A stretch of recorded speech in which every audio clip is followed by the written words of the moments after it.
Welcome to another episode of CYC Youth Chat. On my right today we've got Mina, Sherry, and on my left, Gabriella and Mark. So today the main topic for discussion is monasticism.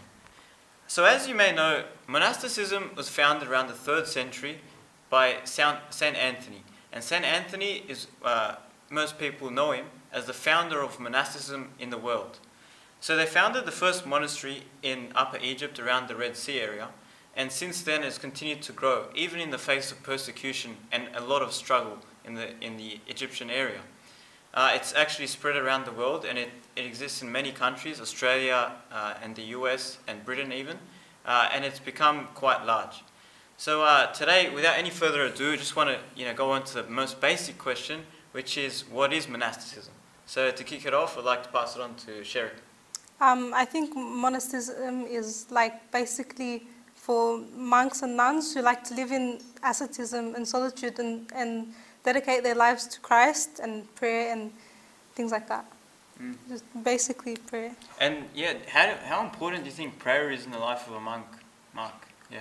I think I just wanted to add on to what Sherry said. I think it's a bit more than just a religious form of asceticism. I think it's a religious form of asceticism that is run under a common rule, and it's most usually based in a community environment, where their main characteristics are poverty, which is voluntary poverty, chastity, and then also obedience, which is what differentiates monks and hermits who have decided to live their whole lives in solitude with Christ. On that note, I think it's important to differentiate the two terms. A monk is different from an ascetic. An ascetic is someone who lives their life completely outside and as well separate from the world. However, monks usually exist in monasteries, in communities, and the two terms are quite different. So I think it's important to differentiate them there. As well as that, monks have important roles to fulfill in humanity. What do you guys think, the most important role for a monk is? Oh, well, I was going to say a story but it relates to the role of yeah, sure, go monks, ahead. but it's more hermit, but similar. When the Lord wanted to reveal the holiness of Abba Paul and his righteousness to Saint Anthony, an angel appeared to Saint Anthony and told him that there's a man who lives in the world. The world is not worthy of his footsteps, but by his prayers the Lord brings rain and dew to fall on the earth, and bring the food of the wild. The flood of the Nile in its due season. So it was due to the prayers of Saint Paul that was happening. So I think prayer is they pray for the world. Most important thing, because what I've learned even from the talks of Saint Pope Shenouda, for instance, is he says that monks are the people that pray for mankind, and without monks, certain bad things might happen. So the main story I remember him talking about was the story of Sodom and Gomorrah. And, the Lord asked, he said, if there are, say, for instance, 10 righteous people in this place, I will save them. And, it came down to the end of the day, there weren't any righteous men. And what he says is, monks are these righteous men that pray and intercede for the earth. And I think, that's what I think the most important role of the monk is, to pray for us and to be with us in prayer when we don't have anyone else as well. Yeah. Andrew, we've also got to establish that monasticism is a subject that attracts anyone whose heart is filled with the love for Christ. It reveals the character of the person who follows the one who loved us first and gave us his life. In 2 Corinthians chapter 5, verse 15, that those who lived should live no longer for themselves, but for him who died for them and rose again. If we also look in Matthew chapter 10, verse 38 to 39, and he who does not take his cross and follow after me is not worthy of me. He who finds his life will lose it. He who loses his life for my sake will find it. So looking at these two verses and knowing that person who enters monasticism, it's love. It's love. It's something powerful. It's not something that you wake up one day and decide that you want to do. Yeah, sure. An interesting topic was raised before. I remember someone asking me, it's like, oh, what if someone's just in school one day and they're getting sick of school and getting sick of study, and they wanted to go become a monk. I know that there are important characteristics and important rules that you have to follow before you become a monk. Do you guys know any of them? Or? I think Sherry has answered that. Oh, like general rule, you have to have finished uni, I think. Yeah. Just as in like out of to be educated, so that you understand what you're going into after, and you give up your life and you give up even to have graduated from something. And I like that rule because once you graduate, you have a piece of paper, and then if you want to become a monk, it's gone. You give it away and you dedicate your life to Christ, and you forget that, even though you've achieved something. But you give it away completely, and you give away many other things, but that's one good example. So it's something that shouldn't be taken lightly. So you can't just, straight after you go to school, I'm sure there are exceptions in the cases, but you mature a lot in that period from after you finish school to after you finish uni. So I'm sure that there's it's a growing thing. Yeah. And as well, I know that in the church, for instance, it's important that the leaders of the church, or what has actually been ordained by the church, is that all bishops and popes must be chosen from the monks. And I think one of the most important figures in our lives, and indeed the lives of our grandfathers and fathers, well, Pope Krolos and Pope Shenouda, both of them are very influential, and I think they have a lot of lessons. Do you guys have any lessons from Pope Shenouda? Just as Moses or King David or Samuel were chosen, these leaders are also chosen that way too. These leaders are chosen by God because of their special characteristics. So God directs these people through their lives. Well, starting off from monasticism, that's one step of how God chooses these people. He directs them through their lives from young ages. So through the life of monasticism, they're prepared to become great leaders such as Moses and King David and Samuel. So, the spiritual leader, he never looks back at his previous success, talking back about the education, the degree, they never look back at all the efforts and the success that they had in previous life. They also have chosen intelligence. They have to be smart, because leading a country or leading a nation, leading a whole, religious concept, you've got to be intelligent. So you have to have this wisdom and intelligence. So these guys are going to bear the salvation of the world, and they're going to bear witness to the truth. So they're going to have this strong, and monasticism is what helps them get to that stage. It gives them that push. It gives them that life of just focus on God.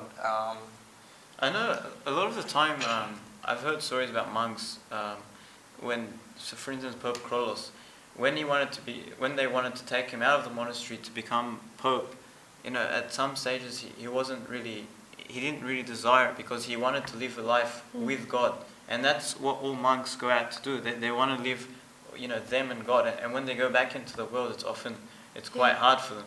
So I think it relates to our own lives as well. How do we know when God has a calling for us, and how do we know if this calling is from God? Because these people sometimes get chosen to do things which they don't necessarily want to do, and I think that happens in our lives as well. So what do you guys think? How do we know if it's our calling? Well, I like what Mina said about how he mentioned King David and Solomon, and then and how he related them to Pope Krolos and Pope Shenouda. And to answer your question about how do we hear that calling, the common factor between all those four great leaders and however many people followed and were predecessors, or their predecessors, the common factor is that they were all men of prayer. And we know, especially Pope Shenouda, because he was in our youth, or we grew up with Pope Shenouda, knowing Pope Shenouda, he was very, very kind of adamant on pray and until you take from God. There was one thing that I remember, there was one video that we watched about Pope Shenouda, one of his sermons, where he was saying that we sit there and we ask God, we think that we're giving God time, but really, in all essence, we should be there until we take something from God, take His blessings, take His mercy, take His love. And him and Pope Krolos and all those great leaders, they were all men of prayer. And that's what monasticism is all about, praying until God, until you hear God's voice. Like you said, still small voice, and that's where you can hear it in the desert. There was one story about a monk who had just become a monk. He went out into the desert and he was praying, but he kept being attacked by impure thoughts. So he went to the abbot and he said, I don't think monasticism is for me because I'm struggling with these impure thoughts. So the abbot came to him and said, all right, come with me. And he took him out of the cave and he asked him to pray. And they were praying together and he said, okay, look to your left. And he looked to his left and he's like, what do you see? And he sees a legion of demons. And he said, these are all the demons that are attacking you. And he said, yeah, I know because all the impure thoughts, blah, blah, blah.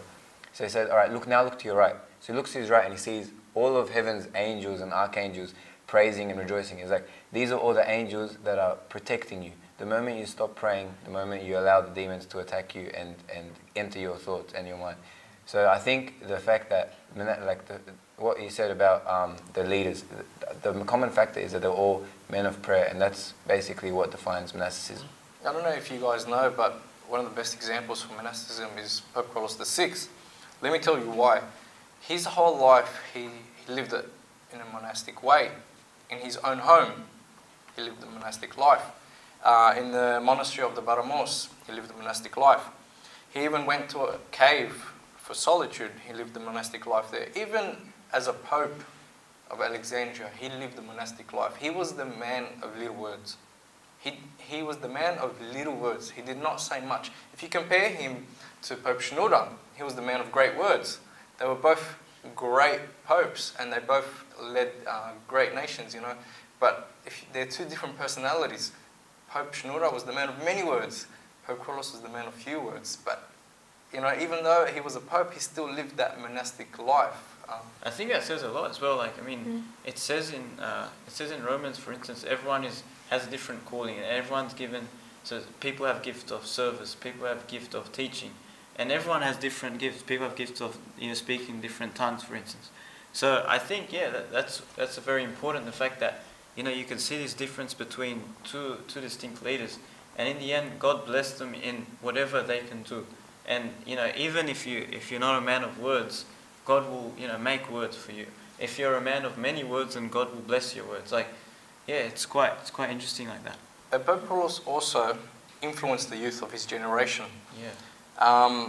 Many of them became his disciples and entered the Egyptian monasteries, causing a great fluctuation of monasticism.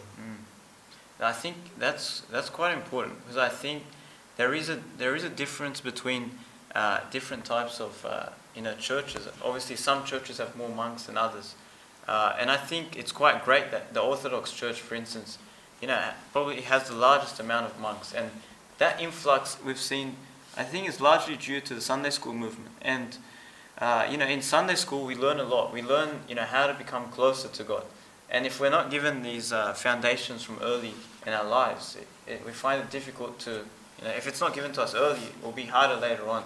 So I remember, Gabriella, you were telling me a story about a monk, who was in a lot of temptation, a lot of trial. Can you say it to the rest of us, because I think they haven't heard it. It was actually in the Synaxarium. I remember reading it a few weeks ago, but it's pretty much there was this monk, and every time he suffered a lot from lustrous thoughts, lustful thoughts, and he couldn't, to the point where he couldn't cope with it. And so he kept going to his confession father. He's like, look, I want to leave monasticism. I can't do it anymore. He was really, really struggling. And his confession father said, just keep praying, just keep praying. And he was so sick of this answer. He's like, it's never going to leave me. It's an ongoing thing.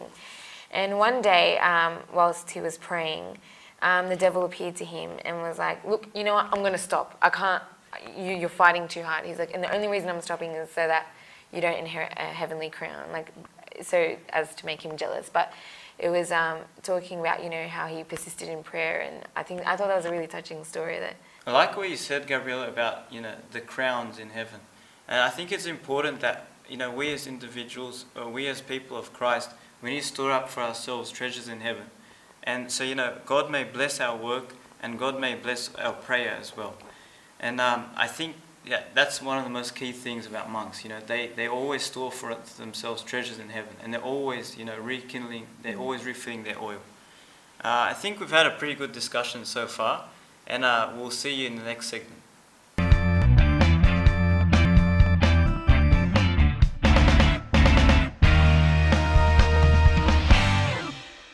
Welcome back to our second segment about monasticism. Now in the first part we discussed heavily about what are the roles of the monks and what do they do in general and what are monks. We also discussed important stories of the lives of Pope Shenouda and the lives of Pope Krolos especially. Now in this second part we have some interesting points about what do the critics say about monasticism. So first of all, I read one critic. He looked at this verse from Ephesians and he said from Ephesians chapter 2 verse 8 to 9, it states that for by grace you have been saved through faith, and this is not your own doing, it is the gift of God, not a result of works, so that none of you may boast. Now the critic took this verse and he interpreted it by the fact that monks, they do all these works and they do all these things, and he's saying, he says that's incorrect, and he says that monks should it's by grace you have been saved and not necessarily by your works. But I know that there are a lot of rebuttals to this, and especially to do with the Coptic Church. There are very strong arguments why monasticism is quite important. And to start that off, I'd like to hand it to Mina, who's going to discuss the main rebuttals defending monasticism. We're going to first see why we struggle to look or to go follow down that path. The desires of the world is very strong. It's very hard to let go of too. If we look at Adam and Eve, for example, even they had desires that they couldn't resist themselves. Some of these desires are, for example, lust for food. Another way of saying it is gluttony, alcoholism, sloth and laziness, especially now that we're moving towards a world orientated by technology, and technology keeps advancing, we become more lazier and lazier because we rely on these technologies. Adultery and sexual desires, lust of the eyes, pride, love for the world, love of money, that's become a big thing in today's society, greed, jealousy and desire for power. In the Western world, the world that we live in, we are surrounded by multiculturalism. They have conditioned us to believe that these desires that I mentioned before are normal, and we've become psychologically brainwashed to think that this is normal behavior, and that's why we're finding it hard to let go of this. And that's why we struggle to let go of these desires. Therefore, making monasticism difficult for us as youth who live in the Western world. Egypt, for example, they don't have multiculturalism. These things are shunned upon. There's laws against these kind of behavior. Yes, they do have desires, but because they don't have that multiculturalism, their friends are becoming monks, their neighbors are becoming monks, their cousins are becoming priests. This is the norm for them. This is something that is happening around them. It's not happening here in our Western world. And that's true. I mean, when we talk about, say, some of the critics, they focus on the world a lot of the time. And the thing is, the world can be so attractive, but what the Coptic Church likes about our monks is that they leave the world and they forsake its vainglory and they go after the kingdom of heaven. And they do that solely so that they can get closer to God and they can pray more to God. One of the main stories that I found was quite important, or one of the main verses defending monasticism especially, was Jesus when he talked about virgins. There is an important quote which he says, "And there are eunuchs who have made themselves eunuchs for the kingdom of heaven's sake. He who is able to accept it, let him accept it." So in a sense, Jesus is saying here that there are some people who have chosen a different way. And sometimes, there are going to be different people. Not everyone is obviously the same. And if they choose that way, let them accept that way and let other people accept that way.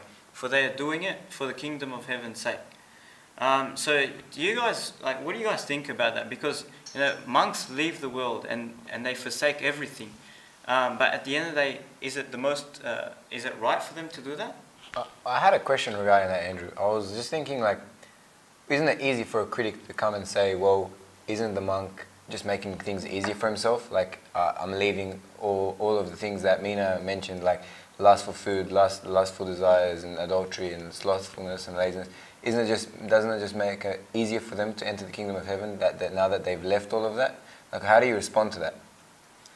Well, I think, definitely monks, when they go off, they're obviously faced with a lot of trials, and it's not easy. I mean, people who leave and they become monks have to give up a lot of things. So give up money, for instance. They give up all the luxuries that you're given up on earth, and they also, give up they become virgins for Christ. So these are very difficult things to do, and definitely to the critics, I would say to them that it's not easy forsaking everything in the world. Yeah. But also adding, responding to what you were saying, they're not just leaving all their temptations behind and leading to a place where there's nothing there.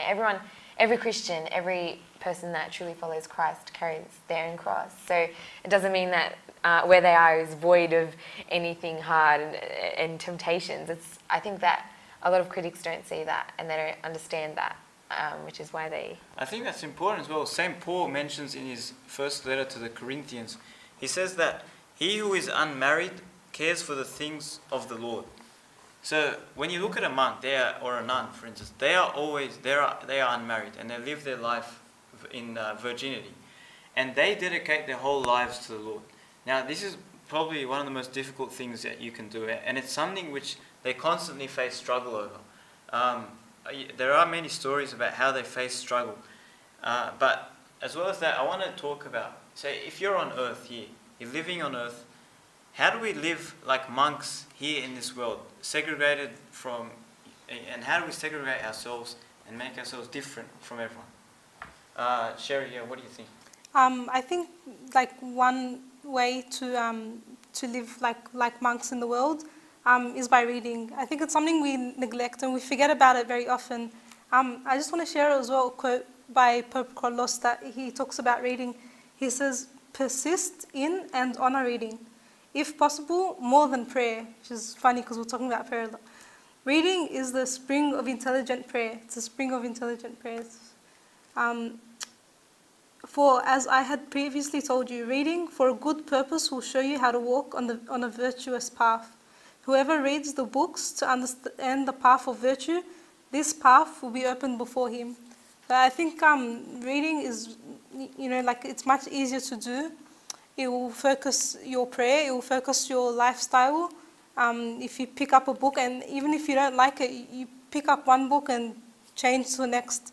But as long as you're reading, you're always picking up spiritual things to do, spiritual ideas. Following on from that, it is true that in Western society, for instance, there are less monks. I mean, if you look at Egypt, there is definitely a higher population of monks, and there are probably many reasons for that.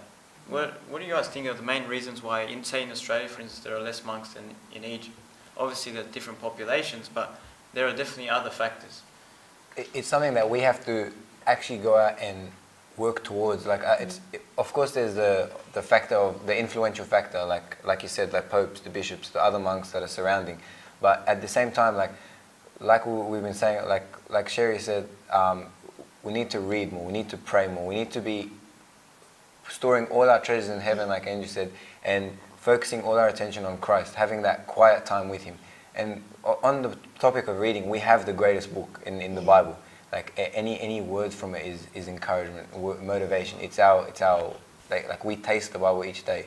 So I think by going out and searching for these things, like reading and praying, that's where we get our motivation. That's where we can, if we get, the closer we get to God, the quieter the whole world gets around us, and we can hear His calling for us. If it's to go out and be a monk, if it's to stay and serve in the church, I think that's where through prayer and through reading, we hear that calling.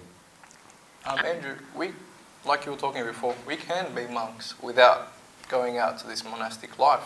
We as an individual can be monks in our everyday lives. St. Isaac describes a monk as a man who left the world entirely. He left his country and his relatives and moved into the monastery or the deserts, seeking calmness, working with his own hands to feed himself, and worshipping God day and night. He leads a life of poverty, humbleness, without any gluttony or lust. He is to be merciful and helpful to strangers, obedient to the Lord Christ. If we go back to this and look at the words, let's choose the words. Let's not take it as a whole. Okay, and take away the desert. Okay. Left the world entirely. Let's leave the physical world. All right. Seeking calmness. Let's seek that calmness. Let's work with our hands and feet. Let's worship God day and night. Let's seek the life of humbleness. Let's get rid of gluttony or lust. Let's be merciful to strangers. Let's be obedient to God. So we can live that monastic life. Just let's choose the certain aspects that we can relate to our everyday lives. If we look at St. Paul, he said, you've been raised to live the life of Christ. So set your hearts on the things that are in heaven, and take away your focus from the earth and just on the things that are in heaven. Because he who died for you is hidden. It's all hidden in Christ, God. So we can be youthful monks living in our everyday Western society without actually living in the desert. And yeah, it's good you mentioned St. Paul as well, because St. Paul also said that all have gifts, and all have, if your gift is serving, then serve, and if your gift is teaching, then teach.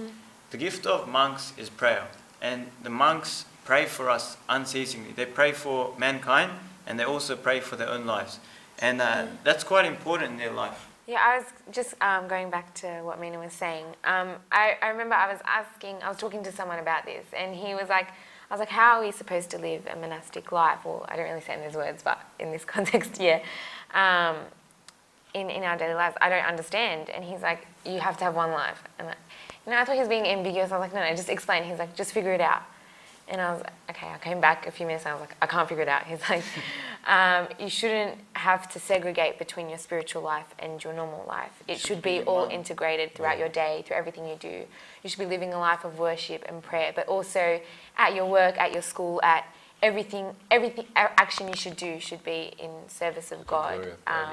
Because the monks they serve God all day. It's not like they have tasks at the monastery and heavy duty things like it is a life of obedience. So they do some tasks. Quite difficult. So everything should be in service of Him. I just want to add one thing. Many of the youth have the advantage of living away from home for study, and many of the youth take advantage of that by making their rooms as their cell. They use it for prayer and they take advantage of it. Many of us don't get that, living at home with our family. And so I think it's a good opportunity to use our circumstances to live like monks. Monastic lives, yeah. I think that's probably one of the most important things. I mean, in answering that question, how do we live like monks in the world?